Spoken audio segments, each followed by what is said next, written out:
नमस्कार, मैं हूं आपका दोस्त विजय विद्रोही। आप मुझसे जुड़ चुके हैं, इसके लिए आप सबका तहे दिल से शुक्रिया। और अगले 10-12 मिनट में आपसे जुड़े रहने की कोशिश करूंगा। तो बात करते हैं बृजभूषण शरण सिंह की। कहा जा रहा है कि दिल्ली पुलिस ने जो चार्जशीट दाखिल की है बड़ी हल्की है, कुछ लोग कह रहे हैं तो ठीक ठाक है, कुछ लोग कह रहे हैं लेकिन बृजभूषण शरण सिंह बहुत रसूख वाला है इसलिए बच जाएगा।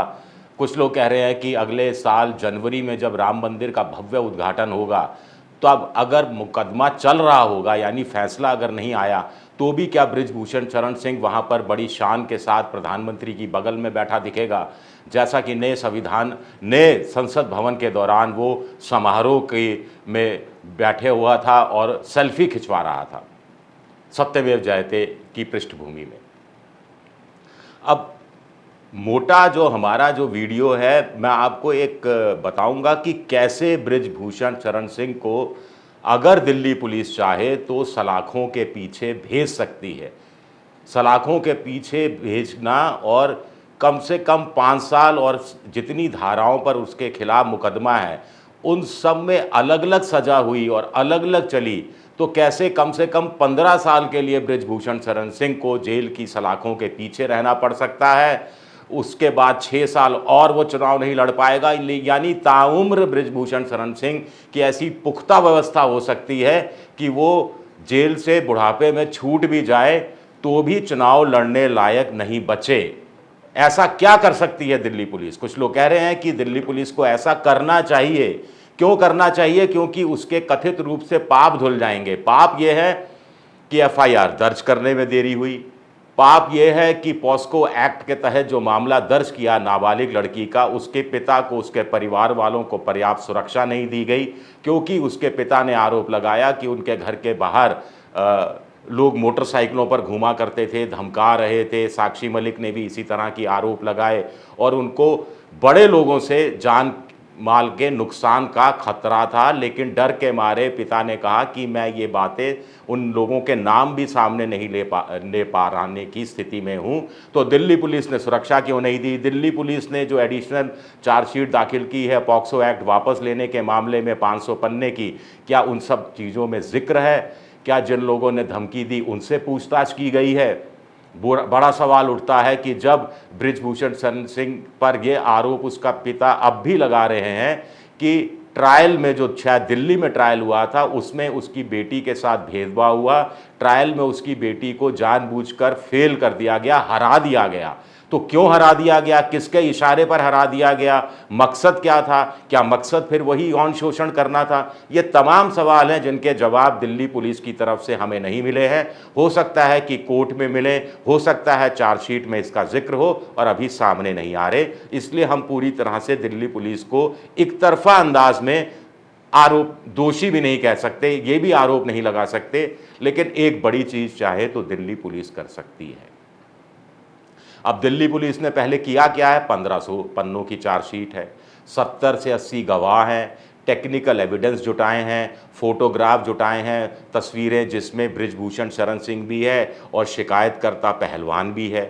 ये कहाँ कहाँ साथ में हैं? कहीं कुश्ती संघ के दफ्तर में साथ में हैं, अंतर्राष्ट्रीय प्रतियोगिता में साथ में हैं, किसी इवेंट में साथ में हैं, किसी समारोह में साथ में हैं, यहाँ तक कि पोडियम में जब स्वर्ण पदक या रजत पदक या कांस्य पदक जो भी महिला पहलवान ने जीता, तो वहीं भी साथ साथ दिख रहे हैं। तो इससे कम से कम ये पता लगता है बृजभूषण, और कॉल डिटेल है, सीडीआर हैं, पिछले 1 साल की हैं, उससे पहले की मिलती नहीं है, ये अलग बात है। और विदेशों से भी साक्ष्य मंगाए गए हैं, जहाँ जहाँ प्रतियोगिताएं हुई थी वहाँ से पिक्चर वगैरह भी मंगाई गई। तो इस हिसाब से तो एक कॉरोबरेटिव एविडेंस पुलिस ने ज़रूर जुटाए हैं, मेहनत की है दिल्ली पुलिस ने, तारीफ़ की जानी चाहिए। क्योंकि अब बृजभूषण शरण सिंह झुठला नहीं सकता कि साहब मुझ पे, जो मान लीजिए कोई महिला पहलवान कह रही है कि कजाकिस्तान में इस दिन जो प्रतियोगिता हुई थी उस दिन मेरे साथ यौन शोषण की कोशिश की गई थी, तो बृजभूषण शरण सिंह नकार दे कि साहब मैं तो गोंडा में बैठा हुआ था। लेकिन फोटोग्राफ है, ऑडियो भी है, टेलीफोन कॉल भी हैं, तो वो चीज़ें झुठला नहीं पाएगा। लेकिन सिर्फ इन चीज़ों के आधार पर बृजभूषण शरण सिंह के खिलाफ पुख्ता मामला बन जाए, उसके खिलाफ सज़ा हो जाए, मुश्किल है। ये तथ्य हैं, कॉरबोरेटिव एविडेंस हैं, लेकिन इससे आरोप उस रूप में साबित नहीं होते। बाकी काम अदालत का है, मैं इसमें पढ़ना नहीं चाहता। बाकी काम अदालत पर है, वो अपने विवेक से क्या फैसला करते हैं और जो 164 में बयान दिए गए हैं मजिस्ट्रेट के सामने उनको कितना महत्व देते हैं और झिरे जो होती है सब पर। लेकिन दिल्ली पुलिस एक काम चाहे तो कर सकती है। जो उस पर आरोप लग रहे हैं भेदभाव के, जो आरोप लग रहे हैं कि तुरंत कार्रवाई की होती तो लड़की का पिता बयान नहीं बदलता, अगर तुरंत कार्रवाई की होती और तो चार्जशीट जल्दी दाखिल की गई होती तो और भी महिला पहलवान सामने आ सकती थी जो अब बुरी तरह से डर गई हैं। लेकिन एक शख्स और है जो काम दिल्ली पुलिस कर सकती है। मैं आपका और ज़्यादा टाइम नहीं लेना चाहता। और दुनिया भर में ये काम दिल्ली पुलिस ने किए हैं, अलग अलग राज्यों की हिंदुस्तान की पुलिस ने किए हैं, तो ये दिल्ली पुलिस भी कर सकती है। वो है सरकारी गवाह बनाना, वादा माफ गवाह बनाना। जब पुलिस को लगता है कि वो उसके पास इतने एविडेंस नहीं है कि वो आरोपी को सजा दिलवा सके, तो वो सरकारी गवाह बनाती है। यानी अपराध में जो लिप्त कुछ लोग और होते हैं या सहयोग किया होता है या उनको जानकारी ज़्यादा होती है या राजदार ज़्यादा होते हैं, उनको सरकारी गवाह बना दिया जाता है, वादा माफ गवाह बना दिया जाता है। यानी उनको सज़ा नहीं होती या मामूली सी सज़ा होती है कि आपने कोर्ट का साथ दिया, साक्ष्य जुटाने में साथ दिया, आपकी गवाही से आरोपी को सज़ा हुई तो आपके पाप माफ, थोड़ी बहुत सज़ा, हल्की फुल्की सज़ा। ऐसा दुनिया भर में होता रहा है, अमेरिका वगैरह में तो बहुत होता रहा है।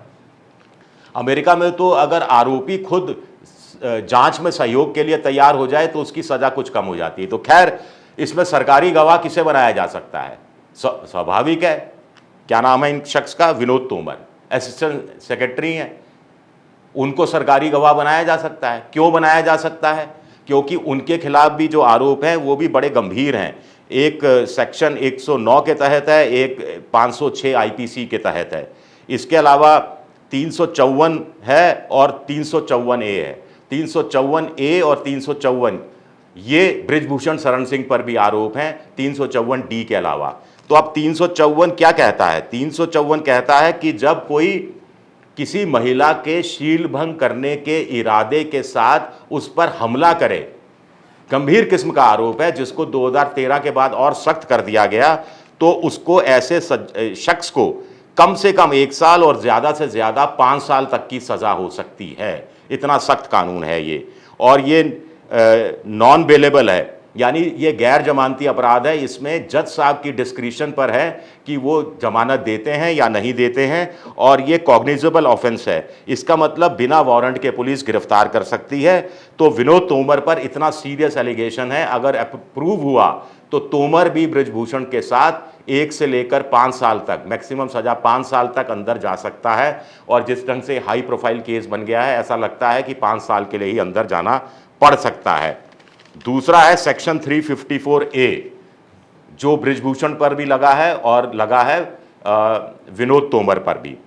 ये कहता है कि अगर आप किसी के साथ शारीरिक संपर्क करने की कोशिश करते हैं जबरन, उसकी बिना अनुमति के, आप उसको कोई पॉर्न फिल्म दिखाते हैं, अश्लील सामग्री कुछ दिखाते हैं और उनकी महिला की मांग की सहमति के बगैर, या डिमांड सेक्सुअल फेवर के लिए कुछ डिमांड करते, सेक्सुअल फेवर के लिए कोई डिमांड रिक्वेस्ट करते हैं, डिमांड करते हैं, यानी आप रिश्वत देने की कोशिश करते हैं कि अस्मत के बदले रिश्वत के बदले अस्मत, अस्मत के बदले रिश्वत, जो भी आप कह लीजिए।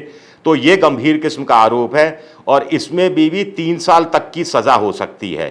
3 साल तक की सज़ा हो सकती है। ये भी कॉग्निजेबल है और लेकिन बेलेबल है।